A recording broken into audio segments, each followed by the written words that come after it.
This is Alex Yu and you're watching the Raging Ronin Review Transformers 3 Edition. Who is Sentinel Prime? Well, apparently that's the rumor about who the fire truck is going to be. Well, if you're not familiar with the Transformers lore beyond Generation 1, Sentinel Prime has appeared in the Dreamwave Comics, Marvel Comics, IDW Publishing, and also the animated series. In almost all the versions that he was portrayed, Sentinel Prime was the predecessor of Optimus Prime, and he possessed the Matrix before him. So I think there's going to be a little bit of a history lesson in the third installment of the movie franchise. Now, in other news, a blue truck, in fact, two blue trucks have appeared in a closed highway stunt in Klein Avenue in Whiting, Indiana. One of the trucks is an actual blue truck, as in it looks like Optimus Prime but painted blue. But the other blue truck appears to be another blue truck that has been repainted blue so that it can be keyed out for visual effects later on. If you really look close, the CG blue truck actually has a higher roof than the first one. I know it's a little bit confusing. Anyways, this looks like an action-packed scene, and I'm pretty sure that the blue truck with the higher roof is a Decepticon because it is shown driving at really high speeds, crashing through normal cars as explosions go off. It could totally be Motormaster. Speaking of Prime, here's some really cool concept art from Transformers concept artist Josh Nizzi, which shows a version of Optimus Prime combined with his trailer. Very cool indeed. After 5 weeks of shooting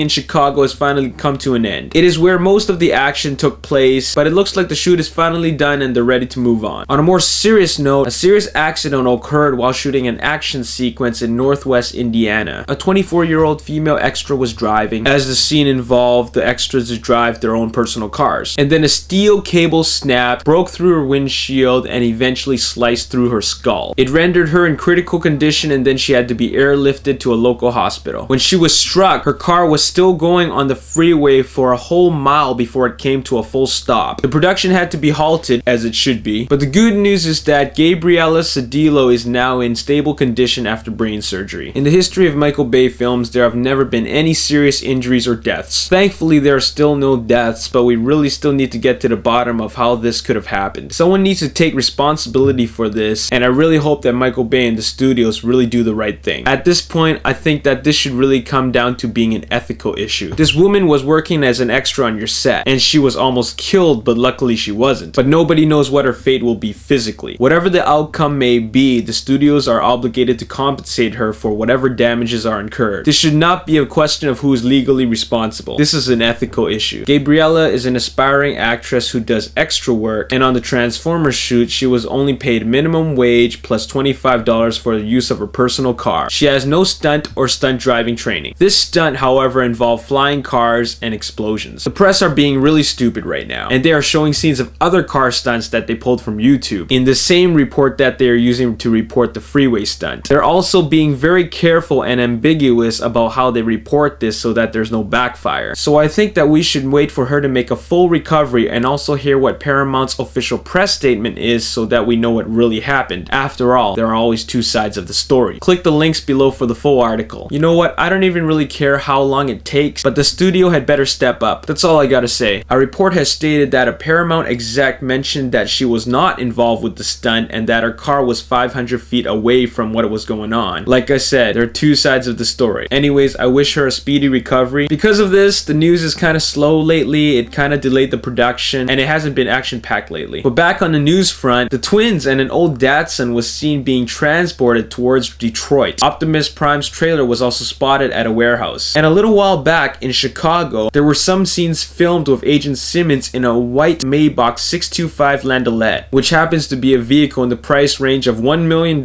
hanging out at the Chicago Pier with Bumblebee Sideswipe and the red Ferrari. My theory is that this is probably at the end of the movie where he is just relaxing after helping save the world again, in some way. Or this could be in the second act of the film where Sam needs to get information from Simmons because obviously Simmons knows a lot about the Transformers and the history of them all, and he is there relaxing, enjoying his wealth for saving the world in the second movie. Anyways, they're shooting in Detroit now, and I'm not sure how long that'll last. But in November, they're going to be moving over to Florida, where they will be shooting at the Space Coast, and which involves shooting an actual launch pad. If you don't already know, a launch pad is one of those giant mobile platforms with these big-ass tank treads that transports a space shuttle from point A to point B. Imagine if that actually transformed with the space shuttle and a rocket on it. That would be, dare I say, Omega Supreme. But I doubt they're really gonna have Omega Supreme in the movie. But they did mention that the story had something to do with the space race between Russia and USA, so you never know. And that's all I have to say for this webisode. Tune in again next time for more updates. I'm Alex Yu, and thanks for watching the Rage and Ronin review. Peace!